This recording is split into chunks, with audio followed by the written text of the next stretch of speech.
Bonjour à tous et bienvenue au Comptoir des légendes, votre podcast mythologique. Aujourd'hui, nous partons pour l'Empire du Soleil Levant, pour y découvrir l'une des plus célèbres légendes qui y est contée. Je vais vous narrer l'histoire d'une des rédemptions les plus connues entre toutes, celle du dieu Susanoo et de son combat contre le Yamata no Orochi, le dragon à 8 têtes.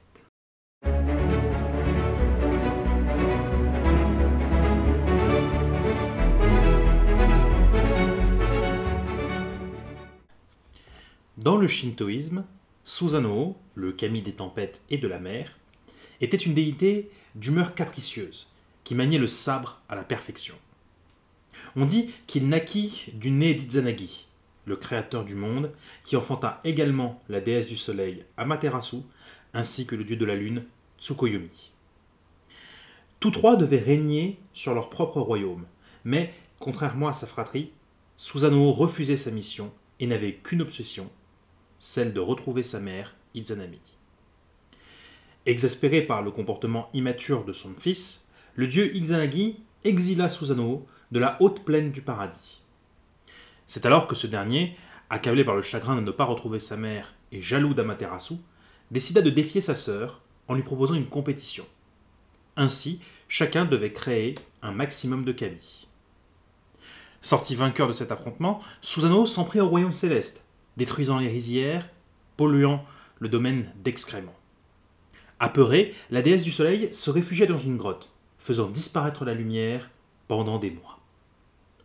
C'en était trop pour les kami. À la suite de cet incident, qui provoqua la colère au royaume des dieux, Susanoo se fit bannir des cieux. Persuadé de n'avoir rien fait de mal, Susanoo erra pendant des lunes au milieu des mortels, en ruminant sa frustration. Il voyagea au travers des montagnes et des côtes, se nourrissant du peu qu'il trouvait et œuvrant de temps à autre pour gagner une maigre pitance. Mais l'amertume qui demeurait en son cœur ne le quittait toujours pas. Au détour d'un de ses voyages, il se rendit jusqu'au mont Torikama, près de la rivière Hi, dans la province d'Izumo. Là, il rencontra une petite famille de fermiers qui accepta de l'héberger pour un temps.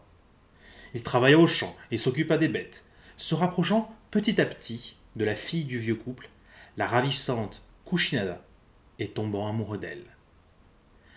À mesure qu'il demeurait auprès des fermiers, Susanoo se rendit compte que le vieux couple était plongé dans une profonde détresse. Il leur demanda de lui raconter ce qui leur arrivait, et ils lui expliquèrent que le terrifiant dragon Yamata no Orochi avait élu domicile non loin et les terrorisait. Chaque année, ils venaient et dévoraient une de leurs filles, un sacrifice nécessaire pour que le dragon ne ravage pas toute la région. Mais, en plus de cette terrible punition, le couple avait déjà sacrifié 7 de ses 8 filles et était désespéré à l'idée de perdre la dernière. Susanoo était outré à l'écoute de ce récit et proposa aussitôt son aide. Il jura de les débarrasser du dragon. Mais, pour cela, il avait besoin d'assistance. Il rassembla l'ensemble des villageois de la province et leur demanda de l'aider à bâtir une palissade avec 8 portes au ras du sol. Une fois son œuvre accomplie, il plaça derrière les 8 portes 8 tonneaux d'un saké particulièrement fort. Et il attendit que le dragon vienne. Un rugissement retentit par-delà les montagnes. À peine l'eurent-ils entendu que les villageois décampèrent, ne laissant plus que Susanoo et Kushinada derrière la palissade. Le kami des tempêtes transforma sa douce en un peigne pour la cacher dans ses cheveux, avant d'aller se dissimuler derrière une charrette. Yamata no Orochi était immense, si grand qu'il s'étendait sur 8 montagnes et 8 vallées, et que des forêts poussaient sur son dos. Ses 8 têtes et ses 8 queues balayaient l'air à chacun de leurs mouvements. Ses yeux, d'un rouge étincelant, scrutaient les terres de la province d'Izumo, instillant la terreur à quiconque venait à les apercevoir. Susanoo parvint cependant à demeurer de marbre face à la vision titanesque du dragon.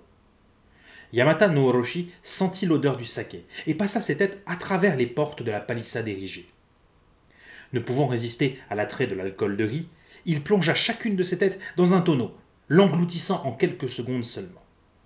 Mais le saké était si fort qu'il lui fit tourner la tête et qu'il ne parvint pas à se dégager de la palissade. Susanoo profita de cet instant pour passer à l'attaque. Bondissant hors de sa cachette, il brandit son sabre et trancha la première tête du dragon, ébréchant sa lame au passage. Yamata no Orochi, malgré son ébriété, voulut se dégager de là pour s'en sortir. Mais il était si ivre qu'il n'arrivait pas à retourner en arrière pour quitter les portes de la palissade. Le Kami des tempêtes poursuivit son œuvre, découpant ainsi chaque coup et chaque queue pour s'assurer que le monstre ne représenterait plus jamais la moindre menace envers la province et ses habitants. Ce jour-là, il y eut tant de sang qui s'écoula que la rivière I devint pourpre. Lorsque le dragon fut enfin terrassé, Susanoo redonna à Kushinada sa forme humaine. Il dépeça la bête et trouva dans son ventre une épée d'une facture exceptionnelle, nommée Kusanagi. Cette arme était capable de réunir ou de disperser les nuages eux-mêmes. Une profonde joie s'empara de la province d'Izumo. Leur oppresseur était mort et ils étaient désormais libres. Susanoo épousa Kushinada, faisant d'elle la déesse gardienne du riz, et fut reconnu comme un protecteur dans toute la région. Il fut même autorisé à rentrer au Takamagahara et offrit le Kusanagi à sa sœur Amaterasu en geste de réconciliation. On le reconnut à nouveau comme un dieu, et son union avec Kushinada lui accorda même le statut de dieu de la fertilité, lui qui amenait l'eau par les pluies. Certains disent que le Yamata no Orochi n'est qu'une diabolisation de la région d'Izumo, que la menace aurait pu provenir de crues terribles ou d'impitoyables bandits que Susanoo serait parvenu à maîtriser. Quoi qu'il en soit, cette histoire se termine pour le mieux pour tout le monde. J'espère, en attendant, qu'elle vous aura plu et qu'elle vous aura fait rêver.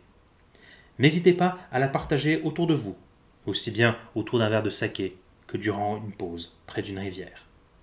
Je vous dis à bientôt au comptoir des légendes et n'oubliez pas que c'est mené par nos histoires que nous dirigerons notre avenir.